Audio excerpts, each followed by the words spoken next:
Pagiging mahinahon, hindi to basta-basta or hindi siya madali. Madaling sabihin pero mahirap gawin.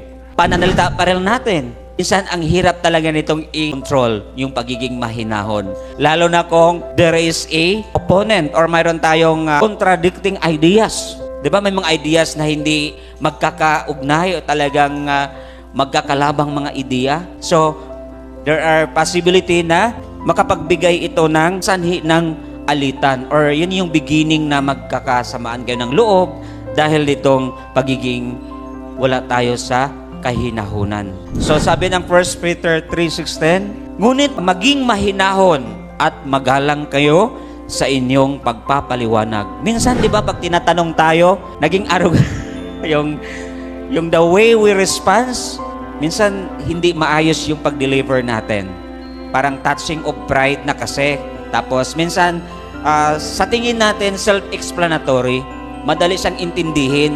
Kaya tinuturoan or sinabihan tayo ng Panginoon na magiging mahinahon at magalang kayo sa inyong pagpapaliwanag. Kahit sa ating mga maliliit na bata, yung pagpapaliwanag sa mga bagay-bagay, minsan nakakaano, di ba? Kasi ang kukulit nila because they are more inquisitive. Marami silang katanungan because they are still in the stage of innocence. So marami silang i-discover. So kailangan maging matyaga tayong magpaliwanag. Kahit paulit-ulit sila, di ba, minsan? Yung katabi mo, paulit-ulit siya, di ba, minsan? Pero intindihin mo, magiging magalang tayo at mahinahon sa pagpapaliwanag. So yun yung tinatawag na maging mahinahon bilang mga lingkod ni Kristo. If we are servant of Christ, we should have this. Panatilihin ninyong malinis ang inyong budhi. Di ba minsan pag sumasagot ka, may something na pabalang. Di ba? Kahit sa Facebook, nakikita ko yung mga expression, di ba?